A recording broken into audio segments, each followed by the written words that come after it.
Kenapa harus waspada darah tinggi? Sering banget nggak sih kalian dengar orang-orang di sekitar kalian bilang bahwa dia punya darah tinggi?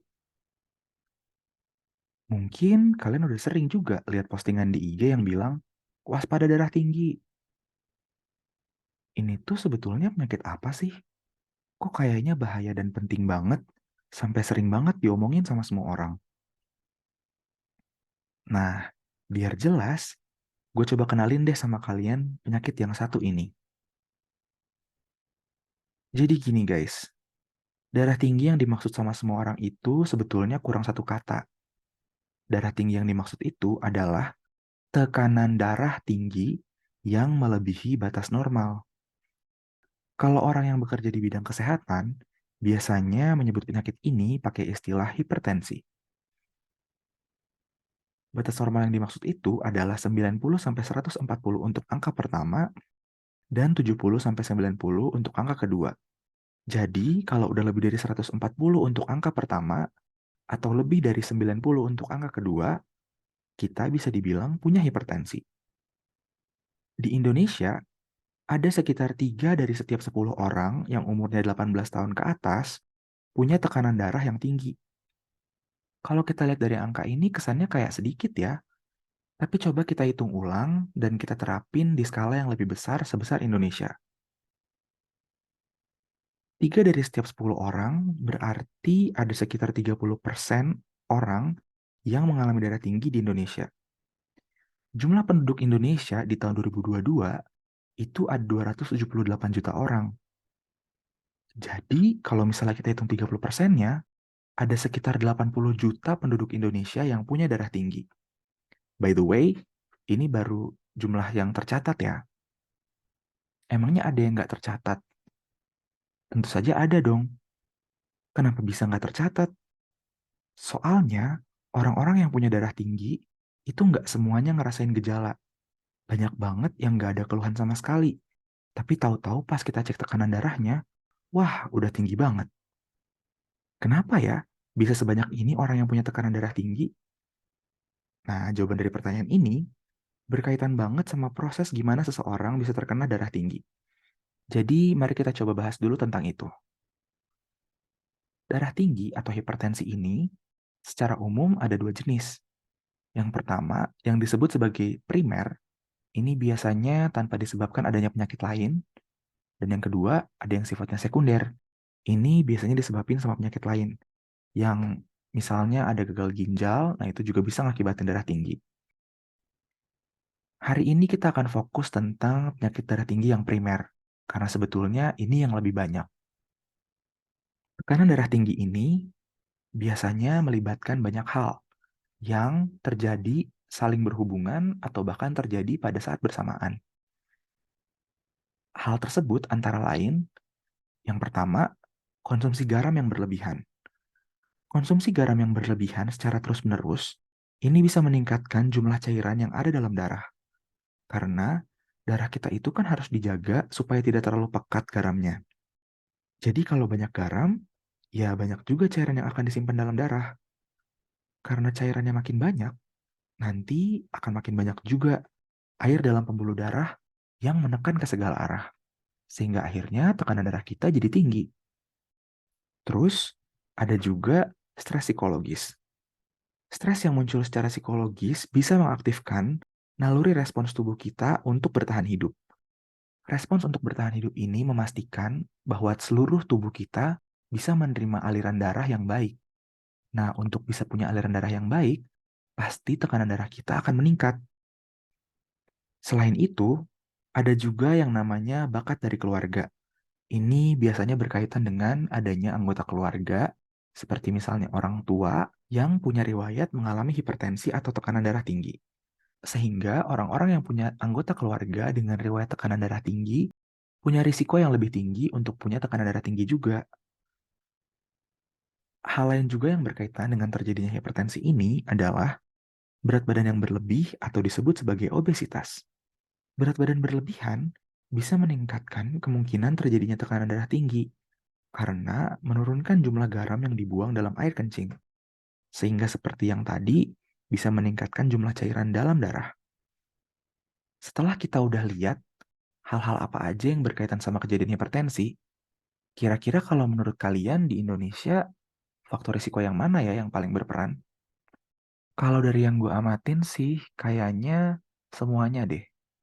Coba kita bahas satu-satu. Yang pertama, konsumsi garam berlebih. Di Indonesia ini, kita suka banget nggak sih sama makanan yang rasanya asin? Atau bahkan suka dibilang kaya akan micin. Contohnya yang paling gampang ada mie instan, terus makaroni, ciki-ciki, dan mie lidi yang suka banget dijadiin cemilan atau teman makan. Garam yang ditambahin di masakan-masakan itu terkadang terlalu banyak dan bahkan malah bisa meningkatkan risiko terjadinya darah tinggi ini. Yang berikutnya adalah stres psikologis.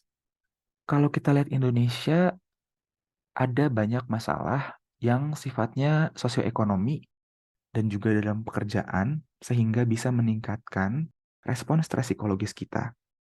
Nah, ini biasanya terjadi di kota-kota besar. Ya, sebetulnya bukan salah dari pertumbuhan ekonomi. Tapi kalau kita terlalu stres sama pekerjaan, itu juga nggak baik untuk kesehatan kita.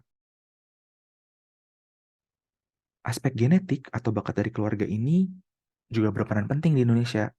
Karena semakin banyak orang yang mengalami tekanan darah tinggi, sifat penyakitnya itu juga bisa diturunkan ke anak-anaknya. Jadi, kalau misalnya teman-teman masih muda dan berencana untuk punya anak di masa depan, menjaga kesehatan pribadi itu penting banget. Karena bisa juga mempengaruhi kesehatan anak kita nantinya. Hal terkait hipertensi selanjutnya berkaitan dengan berat badan berlebih dan obesitas, ini juga masih menjadi masalah di Indonesia. Kalau dari yang pengalaman gue pribadi, ini tuh mungkin berkaitan juga sama perkembangan teknologi yang membuat kita jadi kurang bergerak. Ada taksi online, ada ojek online yang bisa membantu kita untuk bertransportasi tanpa perlu jalan kaki dan panas-panasan. Terus kalau misalnya mau beli makanan, nggak perlu keluar. Bisa juga tuh pakai pesanan makan online. Udah gitu, makanan-makanan yang biasanya ada di pesanan online itu banyak banget yang sifatnya gorengan. Dan seperti yang kita ketahui, gorengan itu supaya lebih gurih dan renyah, pasti ditambah tepung di luarnya. Nah, tepung itu juga karbo. Jadi akan menambah jumlah kalori yang masuk dalam tubuh kita dan nantinya akan berlebihan, akhirnya disimpan jadi lemak. Kalau semuanya ini terjadi pada saat bersamaan, ya wajar aja orang-orang yang punya tekanan darah tinggi di Indonesia itu banyak jumlahnya. Jadi kalau misalnya kita udah lihat ini, dan kita tahu seberapa banyaknya orang di Indonesia yang punya tekanan darah tinggi, harusnya kita udah bisa paham lah ya, kenapa kita harus waspada banget sama tekanan darah tinggi. Bentar dulu. Tadi kan katanya kalau orang darah tinggi itu nggak ada gejala apa-apa. Terus emang kenapa kalau misalnya tekanan darahnya tinggi? Sekarang gue mau ajak kalian semua untuk berimajinasi sebentar. Pernah nggak sih kalian lihat semprotan air buat cuci mobil? Airnya itu tuh ngalirnya kenceng banget kan? Saking kencengnya air yang ada di pompa itu, noda lumpur yang mungkin nempel di mobil itu bisa keangkat semua. Sekarang coba kalian bayangin selang yang dipakai untuk aliran air kenceng itu. Supaya airnya bisa ngalir dengan baik dan gak bocor, selang untuk pompa itu kan bahannya khusus dan beda dibandingin sama selang air yang bisa kita pakai di rumah. Bahannya jauh lebih tebal dan kuat. Sekarang bayangin kalau selangnya itu adalah pembuluh darah kita. Pembuluh darah kita kan bahan dasarnya bukan plastik, jadi pasti nggak sekuat selang. Kalau misalnya ada tekanan tinggi dalam pembuluh darah, nantinya bisa terjadi kerusakan. Rusaknya pembuluh darah ini seringnya terjadi di beberapa organ. Yang pertama itu di mata. Lebih tepatnya bagian belakang mata yang berhubungan sama saraf mata, namanya itu retina. Kalau ada kerusakan di bagian retina ini, bisa terjadi kebutaan, guys. Kemudian, bagian otak juga bisa terjadi kerusakan pembuluh darahnya. Kalau misalnya nanti pecah pembuluh darahnya di otak, orang akan terkena stroke. Selain rusak pembuluh darah di otak, pembuluh darah di ginjal juga bisa rusak. Ginjal itu fungsinya adalah sebagai saringan dalam darah kita yang memisahkan racun dan zat sisa dari darah supaya bisa dibuang lewat air kencing. Kalau misalnya tekanan darahnya tinggi, saringan yang ada di ginjal itu nantinya bisa jebol. Nah, itulah yang bisa mengakibatkan orang yang punya tekanan darah tinggi bisa kena gagal ginjal. Selain itu, tekanan darah yang tinggi ini bisa mengakibatin terjadinya kesulitan dari jantung untuk memompa darah ke seluruh tubuh. Akhirnya, jantung akan membengkak. Selain itu, tekanan darah tinggi juga bisa merusak pembuluh darah, sehingga akhirnya meningkatkan risiko terjadinya penyumbatan pada pembuluh darah jantung. Nah, kalau kita udah lihat nih, kerusakan pembuluh darah di organ-organ penting ini, kita baru sadar, wah, tekanan darah tinggi ini tuh berbahaya banget ya. Oh ya, satu lagi. Risiko kerusakan pada pembuluh darah di organ-organ ini akan makin tinggi seiring dengan semakin lama dan semakin gak teraturnya kita ngobatin tekanan darah tinggi yang mungkin udah kita punya. Terus gimana nih caranya supaya kita bisa terhindar dari penyakit ini? Kan kita semua nggak mau ya, nanti di masa depan kena penyakit-penyakit yang berat ini. Yuk kita cegah. Cara pencegahan yang pertama adalah mempertahankan berat badan atau menurunkan berat badan jadi sesuai dengan rentang normal. Lihat rentang normalnya dari mana? Kita bisa pakai rumus IMT atau Indeks Massa Tubuh. Ini tuh berat badan dibagi berat badan dipangkatin 2. Atau kalau teman-teman nggak mau ribet, bisa juga search di Google untuk kalkulator BMI yang mudah. Selanjutnya, kalau kita udah ketemu angkanya berapa, bisa dicocokin dengan rentang normal untuk orang Asia. Itu adalah di angka 18,5 sampai 23,5.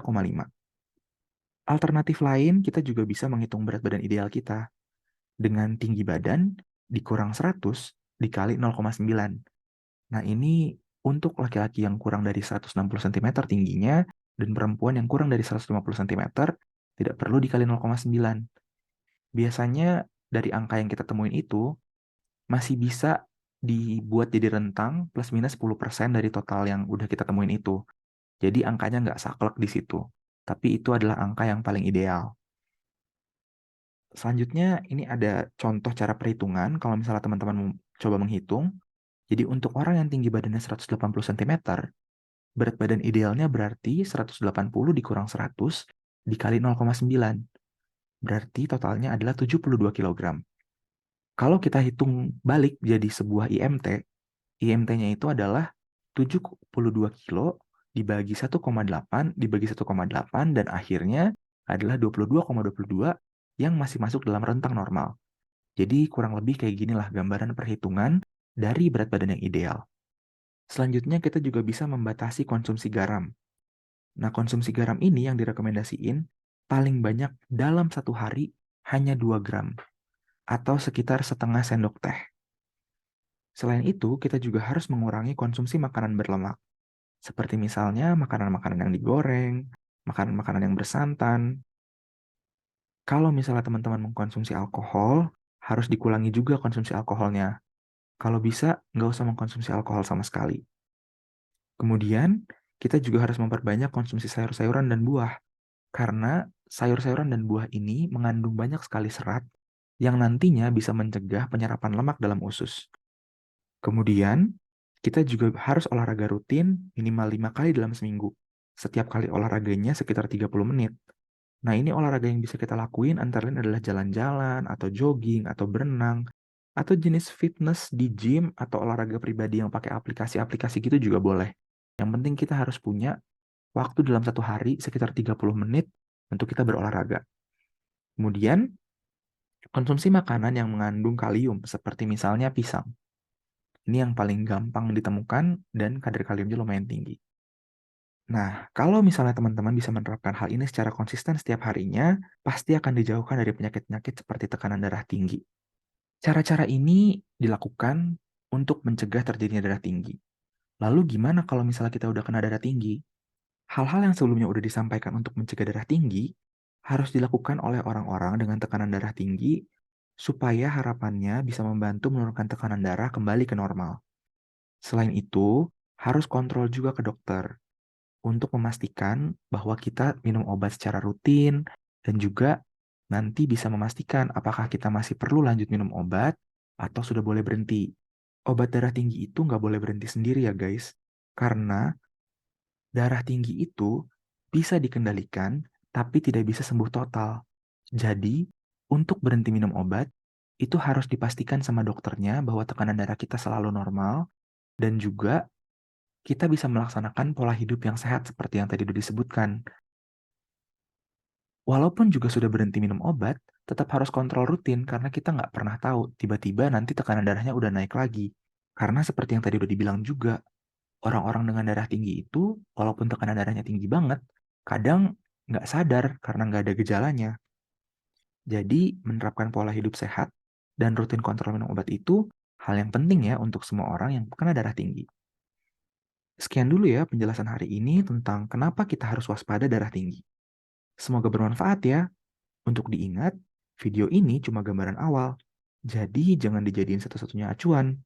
Jangan lupa untuk like dan share ke orang-orang sekitar. Supaya info bermanfaatnya gak cuma berhenti sampai kalian aja. Kalau teman-teman mau dapat info seputar kesehatan lainnya, boleh subscribe dan nyalain lonceng notifikasinya ya. Kalau ada pertanyaan menarik lainnya juga boleh banget tulis di kolom komentar. Terima kasih sudah menyaksikan. Sampai jumpa di video selanjutnya.